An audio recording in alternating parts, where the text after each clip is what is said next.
అందరికీ నమస్కారం అండి.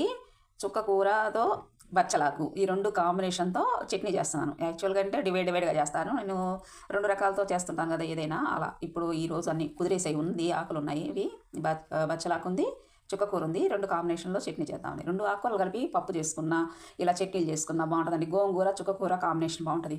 గోంగూర, తోటకూర, పులుసు కూర బావుంటది. తోటకూర, మెంతి కూర బావుంటది. అంటే పప్పులు చేసుకున్నా, ఇంకేం చేసుకున్నా కూడా పులుసు కూరలు చేసుకున్నా బావుంటాయి అవి కాంబినేషన్స్.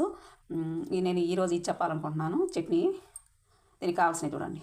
కొంచెం శనగపప్పు 2 స్పూన్లు, మినపప్పు 2 స్పూన్లు తీసుకున్నా, 1 స్పూన్ ధనియాలండి, ఒక చిటికెడు మెంతులు నూనెలో వేసి వేపుతున్నానండి. ఎండుమిర్చి ఈ మిడిల్లో ఉంటాయండి. కారం చూసి వేసుకోండి మీరు. నాకైతే సరిపోతుంది ఇది.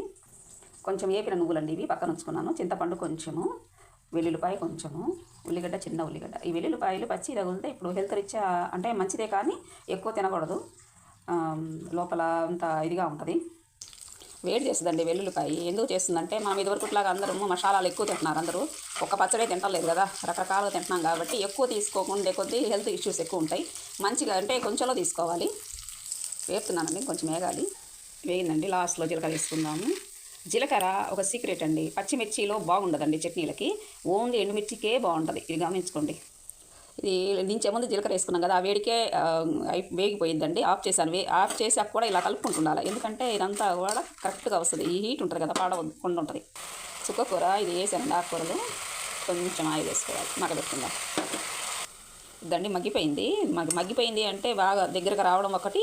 ఇదిగోండి కింద వాటర్ అనేది లేకుండా అయిపోయింది చూడండి. సరిపోయింది చూడండి. ఆఫ్ చేసుకుందాం.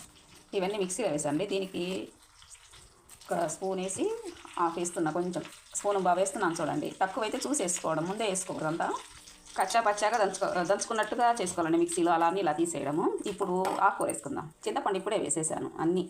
ఉల్లిపాయ పైన వేసుకుందాం, కింద ఆకుకూర వేసాను. ఇప్పుడు మిక్సీ పెట్టుకుందాం. ఇదండి పచ్చడి చూడండి, నా రోట్లో నూరుకున్నట్టే వచ్చింది.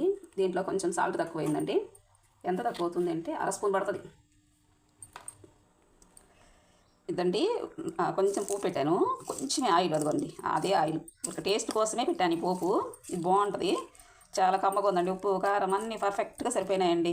చాలా బాగుంది. ఇదండి చాలా బాగా వచ్చింది. బాయ్ అండి, థ్యాంక్ యూ ఫర్ వాచింగ్. ఇంకొక రోజు చెప్పుకుందాం, ఏమన్నా మంచి విషయాలు చెప్పుకుందామంటే షార్ట్లో కుదరట్లేదు. ఇంకొక రోజు చెప్తాను. బాయ్ అండి.